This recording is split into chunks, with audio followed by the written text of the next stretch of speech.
नमस्कार दोस्तों, कालका एकेडमी के ऑफिशियल यूट्यूब चैनल कालका एकेडमी एडू में आपका स्वागत है। आप लोग जैसे कि जानते हैं कि यहाँ पे हम लोग बीपीएससी 78 का क्रैश कोर्स कर रहे हैं और ज़्यादा से ज़्यादा चीज़ों को कवर किया जाएगा कम से कम टाइम के अंदर, जिसके अंदर आपको डिफरेंट सब्जेक्ट्स की नॉलेज कम्प्लीटली दी जाएगी जो बीपीएससी या प्रीलिम्स का बेसिस है उसके बेसिस पे। मतलब लाइक आपको अभी मेंस वगैरह पे फोकस पूरा नहीं करना है। सबसे पहला हमारा टारगेट है कि हम प्रीलिम्स को कैसे भी करके निकालें, क्योंकि जैसे ही प्रीलिम्स हमारा निकलता है उसके बाद में हम लोग मेंस के ऊपर ज़्यादा फोकस कर पाएंगे और हम पे एक सफिशिएंट टाइम होगा। ठीक है, जो बच्चा मतलब कि अगर 50 से 60 दिन की तैयारी में प्रीलिम्स निकाल सकता है, दैट मीन्स कि वो मेंस को भी ईजिली क्रैक कर सकता है। और वनडे एग्जामिनेशन के बेसिस पे प्रीलिम का जितनी तैयारी होनी चाहिए वो आपको मिलेगी यहाँ पे।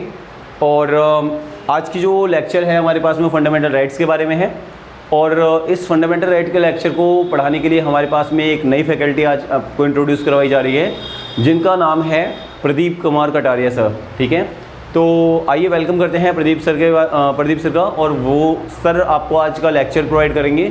आप लोग लाइक कमेंट करिएगा, जो भी आपको पसंद आता है वो मतलब आगे शेयर कर सकते हो। और कोई अगर इशू आपके पास में किसी भी तरीके के आते हैं वो आप हमारे पास कमेंट में शेयर कर सकते हैं। ठीक है ना। सो वेलकम करते हैं हमारे कटारिया सर का। ठीक है, जो आपको पॉलिटी के जो भी लेक्चर्स होंगे हमारे पास में इंपॉर्टेंट वाले वो सारे के सारे प्रोवाइड करेंगे एक इजी और एक बहुत ही प्यारे मैनर में। ठीक है, सो आइए प्रदीप सर, वेलकम सर। कैसे हैं आप? Thank you sir, thank you so much. तो ये आपके पास में ऑडियंस है और इनको मतलब कि आपको पॉलिटी के लिए बिल्कुल धुरंधर बनाना है, जैसे कि हम लोगों ने इनको वादा किया हुआ था कि इन लोगों को कम से कम टाइम के अंदर ज़्यादा से ज़्यादा बड़ा चैंपियन बनाने की मतलब पूरी हमारी तरफ से मतलब तवज्जो दी जाएगी जी। तो आपके ऊपर हैंड ओवर है अभी इनका मामला। सो पॉलिटी के लिए बच्चों प्लीज़ आप लोग शुरू करें, मतलब सर शुरू कीजिए। Thank you sir, thank you sir.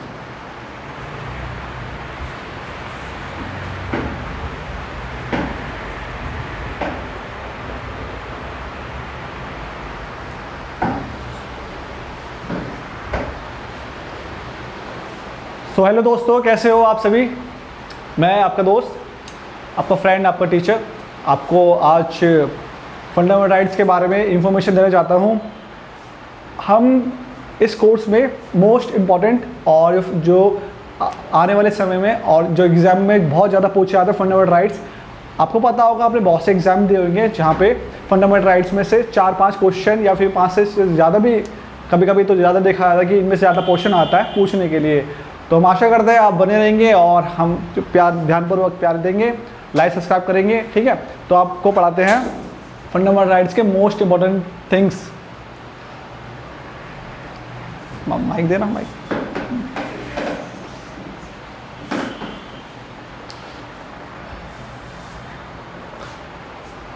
तो हम पढ़ रहे हैं बीपीएससी 17 को लेकर ध्यान में रख के। ठीक है, मैं आशा करता हूँ कि आप ध्यानपूर्वक अटेंशन रखेंगे।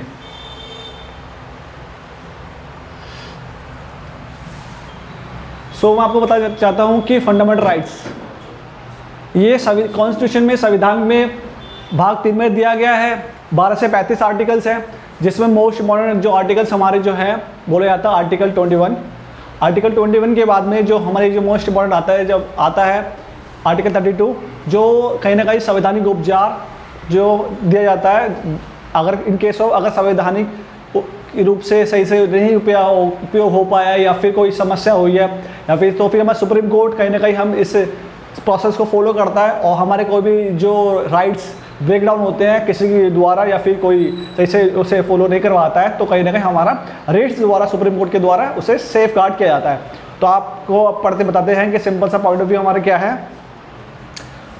मूल अधिकार हमारे, ठीक है, मैं आपको यहाँ पे बता देता हूँ कि कितने हमारे हैं फंडामेंटल राइट्स अप्रॉक्स।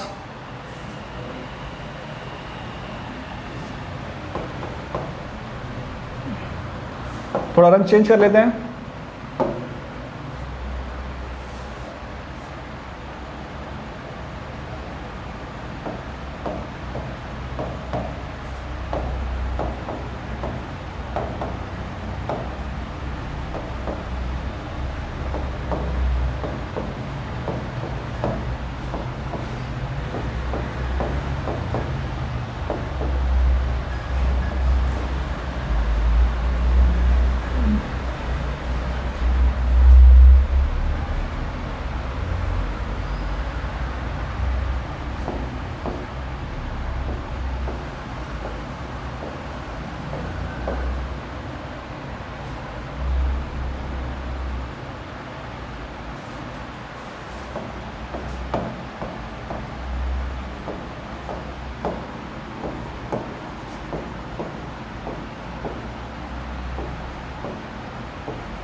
मैं आपको थोड़ी सी इन्फॉर्मेशन देना चाहता हूँ कि देखो इसमें जो हमारे 12 से 35 आर्टिकल है, अभी मैंने आपको 32 करवाए हैं, क्योंकि ज़्यादा मोस्ट इम्पोर्टेंट होते हैं। उसमें से आपको जो ध्यानपूर्वक देखना है और समझना है इसके बारे में, जो मोस्टली हर एग्जाम्स में रिपीटेशन पूछा जाता है। जैसे यूपीएससी में देखे जाए या PCS Uttar Pradesh public service commission में देखा जाए, बीपीएससी में देखा है, तो वहाँ पर सभी में आपको देखा होगा आपने कि ये आर्टिकल्स हमेशा रिपीटेशन प्रोसेस में चलते हैं, क्योंकि ये बहुत ज़्यादा पूछा था और एग्जामिनर जो एग्जाम जो सेट करता है वहाँ कहीं ना कहीं इस इंफॉर्मेशन को ज़्यादा डालता है। ठीक है, तो आपको जो ध्यानपूर्वक देखने हैं 14 है, 15, 17, 18, 21, 25 से 28, 29 और ये हमारे जो आर्टिकल्स है कहीं ना कहीं इंपॉर्टेंट है।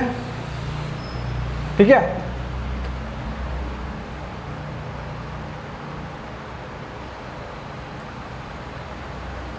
मैं आपको थोड़ा सा हल्की से इसमें इंफॉर्मेशन देना चाहता हूँ। आर्टिकल 12 के अनुसार हम चाहते हैं कि कहीं ना कहीं जो प्रोसेस होता है हमारा अल्पीकरण का प्रोसेस, कि कहीं ना कहीं यहाँ पे रेस्ट्रिक्शन लगाया जाता है गवर्नमेंट को स्टेट के बारे में, तो वो आर्टिकल 12 में ले आता है। ठीक है, और आर्टिकल 13 में हमें कहीं ना कहीं जो विधि की समक्ष जो कुछ ना कहीं प्रोसेस होती है जो हमें फॉलो कम करवानी पड़ती है, और कहीं ना कहीं इसके बारे में थोड़ा सा हल्का सा कम डिफाइन किया गया है। अब आते हैं आर्टिकल 14 में बोला गया है कि समानता का अधिकार, इसके अंतर्गत आप कोई व्यक्ति किसी भी प्रकार से सेवा, सुरक्षा या फिर कहीं भी घूम सकता है, जा सकता है, समान व्यवहार किया जाएगा उस व्यक्ति के साथ में। आर्टिकल 15 के अनुसार हम बोलने चाहेंगे कि जाति, धर्म, लिंग के आधार पर, रीजन के आधार पर किसी व्यक्ति के साथ में भेदभाव नहीं करेंगे, तो आर्टिकल 15 बोला था। ठीक है, आर्टिकल 16 के तहत ये बोला गया है कि इसमें आपको रोजगार की समानता मिलेगी। कोई व्यक्ति जॉब करेगा, जॉब के पर्पस में उसे कोई डिस्क्रिमिनेशन नहीं होगी, और कहीं ना कहीं गवर्नमेंट स्कूल्स में कॉलेजेस में और सरकारी नौकरियों में उसे कहीं ना कहीं अपॉर्चुनिटी मिलेगी, मतलब अवसर की समानता। आर्टिकल 17 में बोला गया कि छुआछूत का अंत, अनटचेबिलिटी के रिगार्डिंग जो भी इंफॉर्मेशन दी गई इसमें दी गई है, क्योंकि आज भी लोग बहुत से क्या करते हैं कि आज भी हम जो जी रहे हैं, जिस जीवन लाइफ में 21st sanctuary is going on, लेकिन फिर भी आज भी हमारे जो मन में जो समस्या है तब भी हम छुआछूत करते हैं।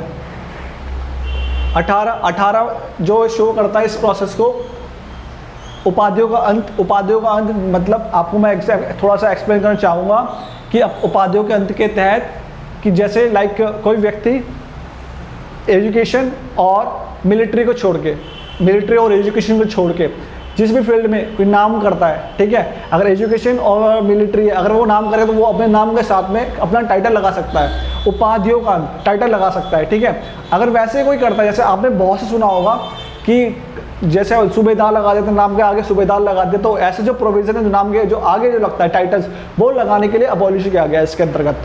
ठीक है, आर्टिकल 19 के तहत वी कैन से दैट कि आपको फ्रीडम ऑफ द स्पीच है। फ्रीडम ऑफ द स्पीच का मतलब होता है कि आप इसके तहत आप अपनी बातों को रख सकते हैं, आपको कोई चुप नहीं करवा सकता, या फिर आपको कोई भी ऐसी कोई समस्या होती है तो आपको बोलने का पूरा अधिकार है। ठीक है, आपके पास डेमोक्रेसी है, आपके पास आपके राइट्स हैं, फंडामेंटल राइट्स। ठीक है, इसके अंतर्गत और क्लॉज भी आते हैं जहाँ पे बोला जाता है कि आपको घूमने फिरने का आज़ादी है, आपको व्यवसाय करने की आज़ादी है, आपको संगठन बनाने की आज़ादी है, आपको आंदोलन करने की आज़ादी है, लेकिन उसमें कुछ क्लॉज दे रखे हैं उसके तहत कि आपको क्या है कि आपके हाथ में कोई हथियार नहीं होने चाहिए। अगर आप आर्टिकल 19 के तहत में अगर आप मूवमेंट करते हैं तो आपके हाथ में कोई भी अधिकार नहीं हो, आपके हाथ में कोई भी हथियार वगैरह नहीं होने चाहिए।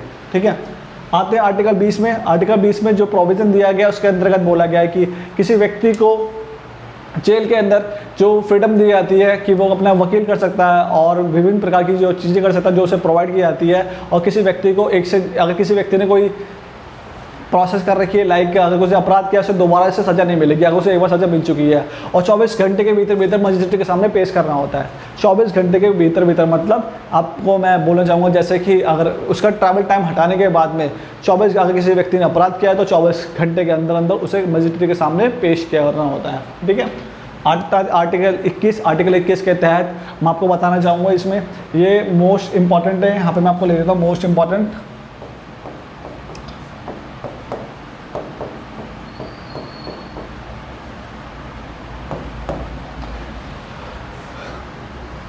आर्टिकल 21 के तहत आपको जीवन जीने की स्वतंत्रता आज़ादी है, कोई व्यक्ति आपको हनन करता है या फिर आपकी कहीं ना कहीं आज़ादी को छीनता है तो आर्टिकल 21 के तहत आप सुप्रीम कोर्ट में सीधा आपका केस जाएगा, ना हाई कोर्ट में, ना सेशन कोर्ट में, ना डिस्ट्रिक्ट कोर्ट में, आपका सीधा केस जाएगा सुप्रीम कोर्ट में। और सुप्रीम कोर्ट इसके लिए कहीं ना कहीं रेट्स जारी करता है, ठीक है, 21 के तहत। इसका एक सब क्लॉज और है, वो आपको मैं बताना चाहूँगा। जैसे सब क्लॉज है 21A। 21A के तहत इसमें क्या बोला गया कि इस ए के तहत कि 6 से 14 साल के बच्चे को अनिवार्य शिक्षा देना बहुत ज़रूरी है, इसके तहत दिया गया है, ठीक है। और आर्टिकल 22 और आर्टिकल 23। आर्टिकल 22 बोला गया है कि इसके अंतर्गत किसी व्यक्ति को अपराधी मामला है, अपराध होने से पहले, मतलब अपराध सिद्ध होने से पहले की समस्या से रिलेटेड इसमें बोला गया है, ठीक है। डिटेंशन से रिलेटेड थोड़े से उसमें राइट्स दिए गए हैं। 23 और 24। 23 बोला गया है कि इसके अंतर्गत कि जो बाल मजदूरी आपने देखा होगा, बाल मजदूरी जो लोग होती है, आप देखते हैं आसपास के पड़ोस के इलाकों में कि बाल मजदूरी के लिए, चाइल्ड लेबर के लिए, कहीं ना कहीं समस्या के लिए कि आप उसमें उसका पूरा राइट्स मिले, ठीक है। 24 मानव तस्करी से रिलेटेड कोई इन्फॉर्मेशन है, जैसे कि मैं आपको बोलना चाहूँगा कि ह्यूमन ट्रैफिकिंग होती है, बहुत से लोगों को भेज दिया जाता है, ठीक है, कंटेनरों में अलग अलग देशों में भेज दिया जाता है, उनके ऑर्गेन को भेज दिया जाता है, उसके तहत ये बोला गया है, ठीक है। अब आते हैं आर्टिकल 25, आर्टिकल 25, ठीक है। आर्टिकल 25 के तहत ये बोला गया है कि कोई व्यक्ति अपना धर्म को फॉलो कर सकता है, ठीक है। धर्म से रिलेटेड सारी इंफॉर्मेशन दी गई है 25 से लेकर 28, 25, 26। इसके एक ट्रिक है, मैं आपको वो बताना चाहता हूँ, ठीक है। इसकी ट्रिक है, मैं आपको बताता चाहता हूँ कि आप थोड़ा वो ध्यान से समझेंगे।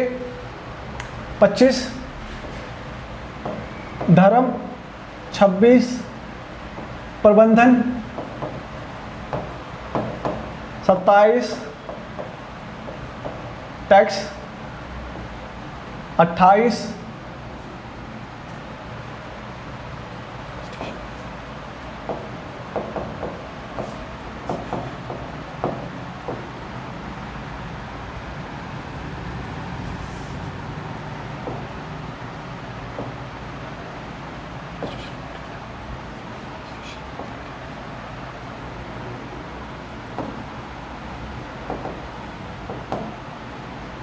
25 से 28। इसके तहत आपको बताऊंगा, पहले धर्म को फॉलो करवानी चाहिए कि पहले धर्म, अब देखिए अब, ठीक है। उसका फिर मैनेजमेंट के लिए प्रबंधन, धर्म का प्रबंधन के लिए चाहिए होता है पैसे के लिए टैक्स, तो टैक्स के प्रोविजन दिया गया। फिर टैक्स के बाद में आप अपना धर्म से रिलेटेड अपना इंस्टीट्यूशन खोल सकते हो, जिससे अपने धर्म को आप फैला सकते हो, ठीक है। तो उसके अंतर्गत 25 से 28। 25 मतलब दोबारा से बता रहा हूँ आपको, 25 से धर्म फॉलो कर लिया, ठीक है। 26 मतलब उसका प्रबंधन, अगर आपने कोई धर्म फॉलो कर दो आप उसकी सुरक्षा करोगे, रक्षा करोगे, उसको प्रबंधन करोगे, मैनेजमेंट करोगे, ठीक है। 30 से 27 मतलब टैक्स से रिलेटेड जो इन्फॉर्मेशन है कि भाई पैसा रिलेटेड लेना उनसे, तो उसमें लेके गया है, ठीक है। 28 आपने अगर धर्म आपने फॉलो कर लिया है, अब उसका प्रबंधन कर लिया है, टैक्स भी कर लिया, उसका प्रोसेस, तो आप क्या करना चाहिए, अब उसे बढ़ाना है, ठीक है, और अपना इंस्टीट्यूशन खोलना धर्म से रिलेटेड, ठीक है। तो आते 29 और 30। देखो 29 और 30 हमारा क्या है, माइनॉरिटीज़ पे है, ठीक है। माइनॉरिटीज़ मतलब कि आपको पता होगा माइनॉरिटीज़ कौन होते हैं, मैं आपको फिर भी आपको बता देता हूँ। माइनॉरिटीज़ उसे कहा जाता है जब कोई व्यक्ति जिसकी जनसंख्या कम होती है।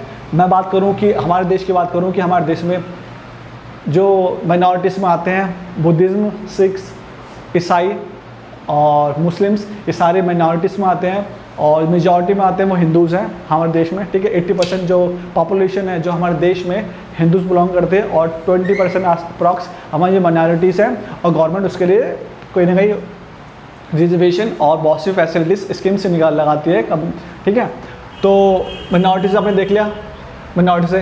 अब माइनॉरिटीज़ में 29 इसमें क्या बोला गया है, देखो माइनॉरिटी में 29 में बोला गया है कि जो इनके इंस्टीट्यूशन होते हैं, लाइक पहले आपको अपना कल्चर प्लस अपनी एजुकेशन उसको क्या करना है, प्रोटेक्ट करना है। क्या करना है, माइनॉरिटीज़ की लैंग्वेज और उसका कल्चर्स को, माइनॉरिटीज़ के लैंग्वेज और कल्चर को प्रोटेक्ट करना है, ठीक है, जो आर्टिकल 29 में बोला गया है, आर्टिकल 29 में बोला गया है, ठीक है। 29, 30,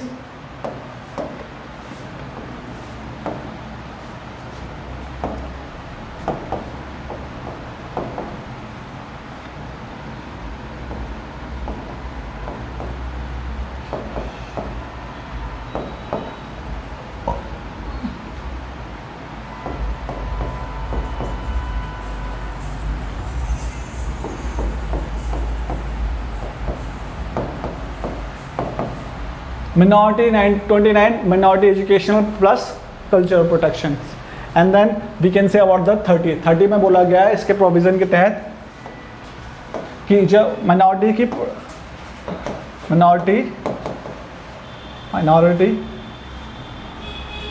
institutions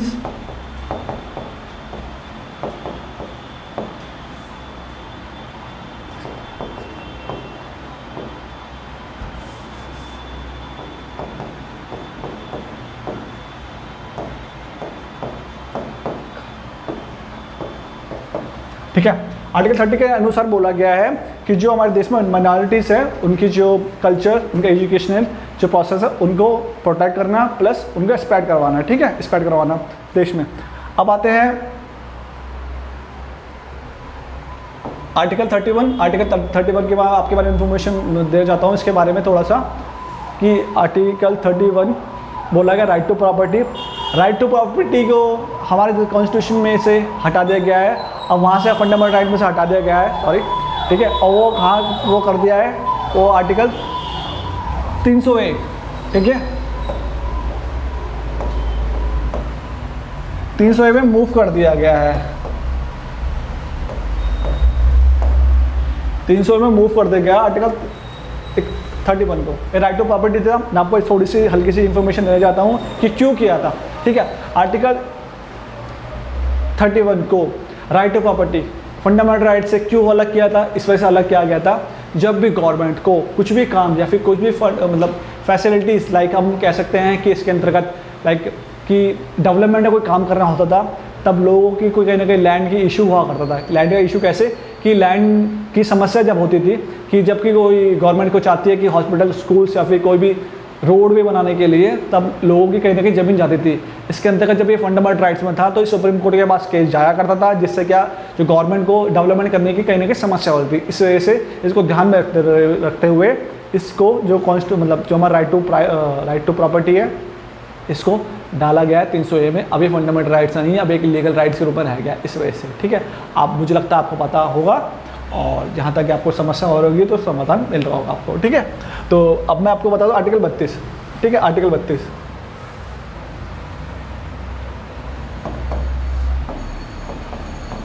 आर्टिकल 32 ये आपको मैं हल्के से इन्फॉर्मेशन दे रहा हूँ, ठीक है। आर्टिकल 32 के अनुसार क्या है, रेट्स दी गई है, ठीक है, रेट्स दी गई है।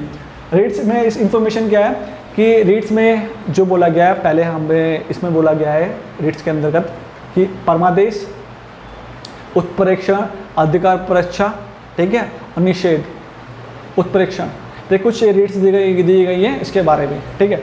अब आप मुझे लगता है आपको इन्फॉर्मेशन पता चल गई होगी। अब हम आपको पढ़ाते हैं सही से, आ जाइए। अब जो हमारा जो होने वाला अभी डिटेल इंट्रोडक्शन होना है, डिटेल इन्फॉर्मेशन आपको मिलेगी, ठीक है। हमारा इंट्रोडक्शन हो गया है, अब डिटेल इन्फॉर्मेशन मिलेगी।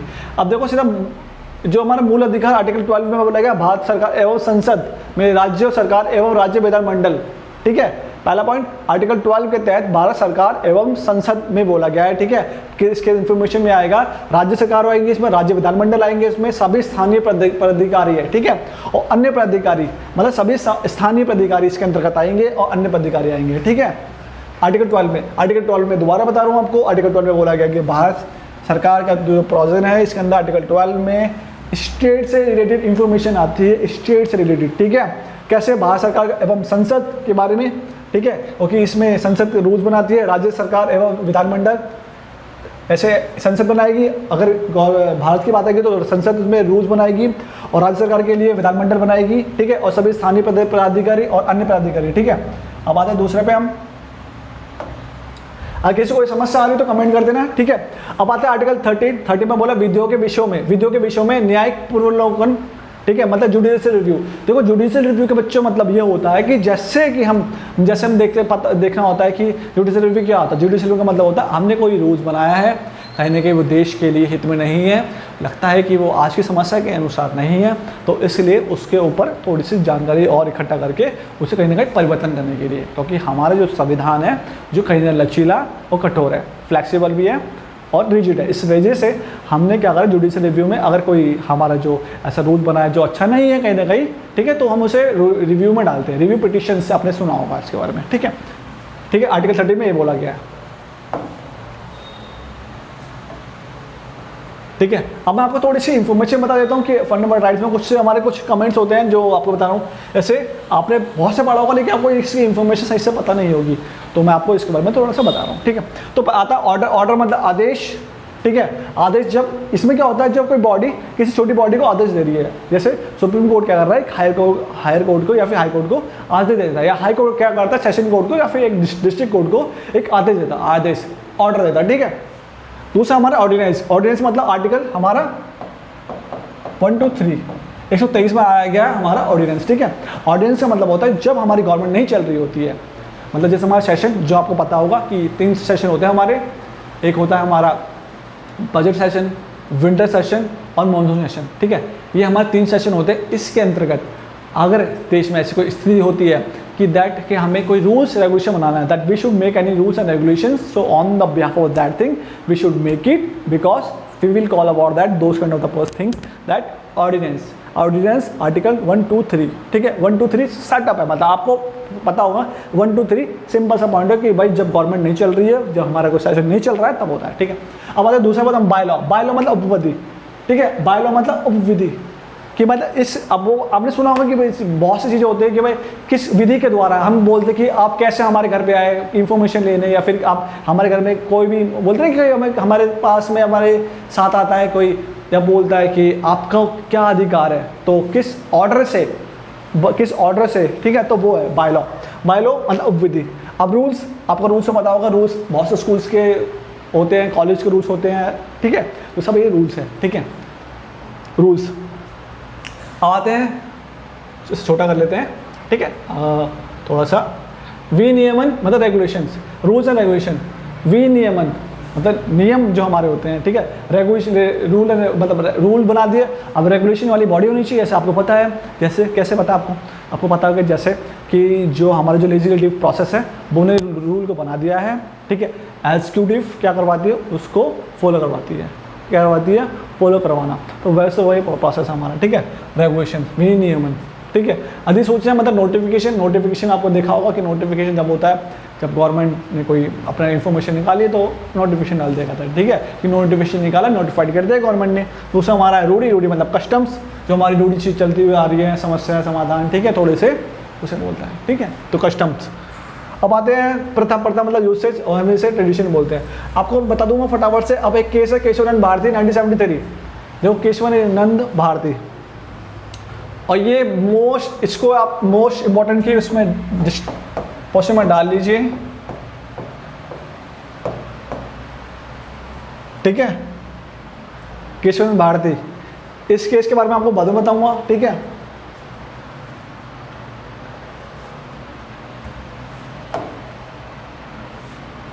ये केस भी थोड़ा, ठीक है। अब आते हैं आर्टिकल 13 क्लॉज 1 में संविधान के पूर्व कानून, ठीक है। संविधान के पहले जो कानून जो प्रोविजन दिया है, कोई भाग जैसे फंडामेंटल राइट्स के विपरीत नहीं है, ठीक है। ये मतलब फंडामेंटल राइट्स को बियॉन्ड नहीं करेगा, उसके लेवल में रहेगा, उससे बाहर नहीं जाएगा, ठीक है। ऐसे कहीं ना कहीं ये प्रोसेस में शून्य हो जाएगा। अगर ऐसा कुछ होता है तो अगर फंडामेंटल अगर हमारा इसके विपरीत जाता है तो ये शून्य हो जाएगा। मतलब सिंपल सा मतलब ये है कि फंडामेंटल राइट्स के ये अबॉलिश करेगा तो ये कहीं ना कहीं डिमॉलिश हो जाएगा, ठीक है।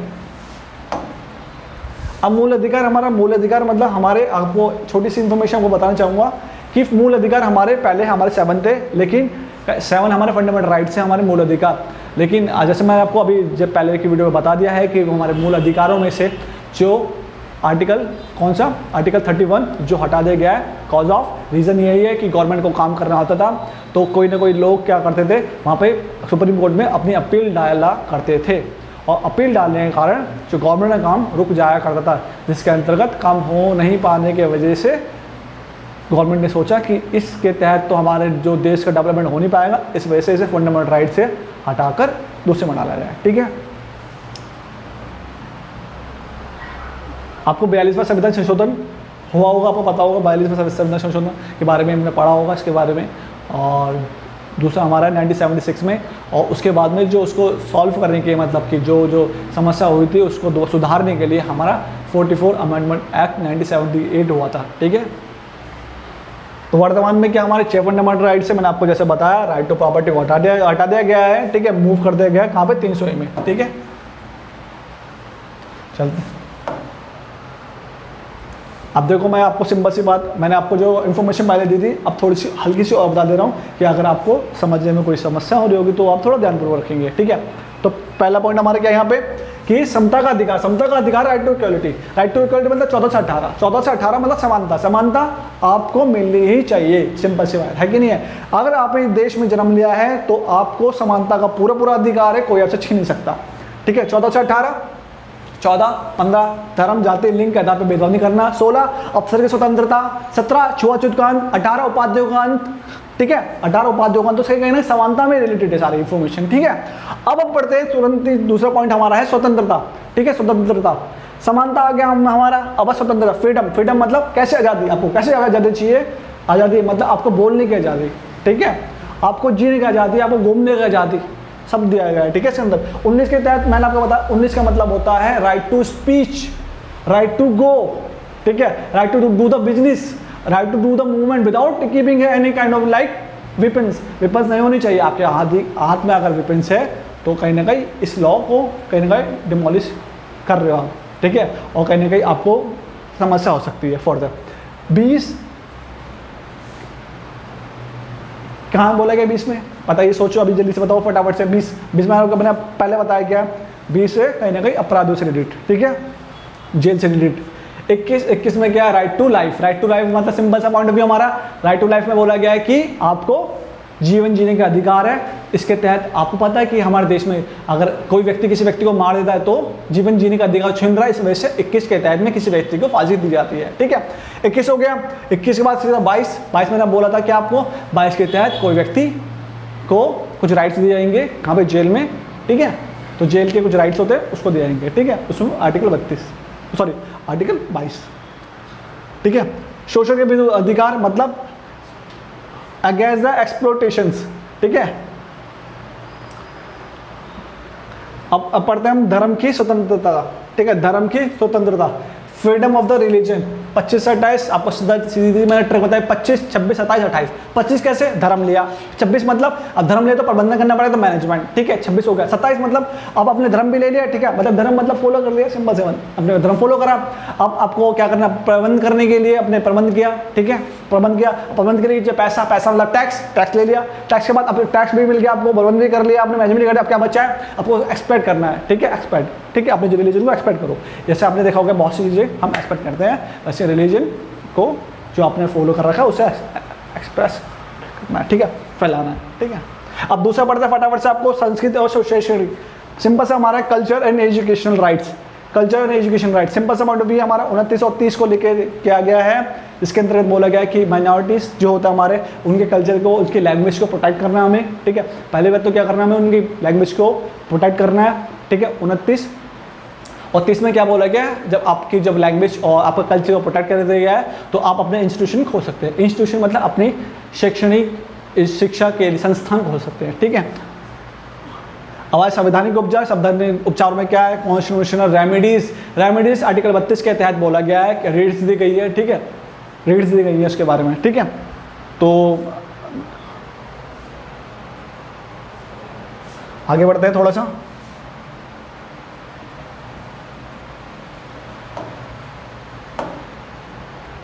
अब थोड़ा हल्का मैं आपको इन्फॉर्मेशन दे रहा हूँ कि अगर कोई समस्या हो गई होगी तो अब जो फॉलो आ रहा है, अब जो चल रही प्रोसेस में आपको सुधार हो रहा होगा। ठीक है, सुधार हो रहा होगा, जो पहली बार पढ़ रहा होगा वो समझ में आएगा। ठीक है, अगर कोई समस्या होगी, पहला सिंपल सा पॉइंट, समानता का अधिकार। समानता का अधिकार के अंतर्गत हमारा क्या है, समता का अधिकार। आर्टिकल 14 समता का अधिकार, ठीक है। क्या प्रोसेस है ये, विधि के समक्ष समानता। विधि के समक्ष समानता मतलब जो हमारी जो लॉ है, लॉ के सामने सभी समान है, ठीक है। इसके अंतर्गत हमारा आर्टिकल 14 है, और ये कहाँ का प्रोविजन है, यूके प्लस यूएसए के अंतर्गत है, ठीक है। समानता, इक्वालिटी बिफोर द लॉ, और विधियों के समान संरक्षण। पहले विधि के समक्ष समानता, दूसरा में विधियों का समान संरक्षण। It's mean to say that equal protection of the law, सभी को इक्वल प्रोटेक्शन दिया जाएगा, ठीक है।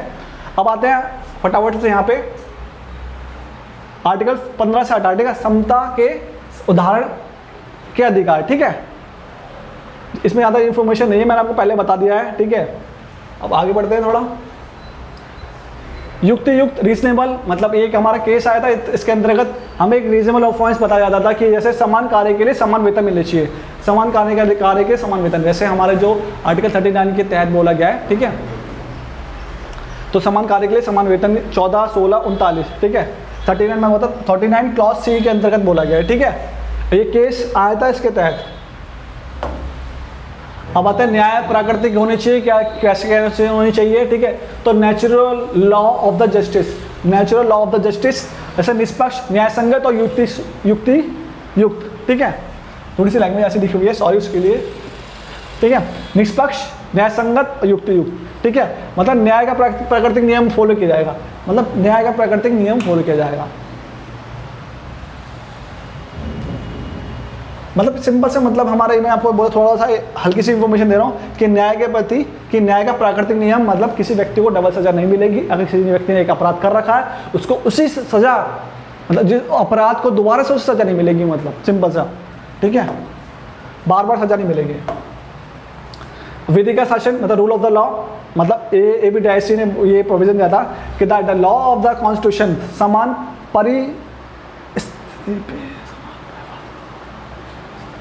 ठीक है, समान परिस्थिति, ठीक है, समान परिस्थिति पे समान व्यवहार होना चाहिए, the by the law of the constitution, ठीक है। समान परिस्थिति पे समान व्यवहार। So thank you so much कालका अकेडमी, ठीक है। तो मैं आशा करता हूँ आपको समझ में आया होगा। मैंने आपको हर तरीके से बताया, आपका शॉर्ट में बताया, लॉन्ग में बताया, ठीक है। मैं 2 मिनट के लिए पानी पी के आता हूँ, जस्ट आप होल्ड कर रहे हैं, ठीक है। Thank you.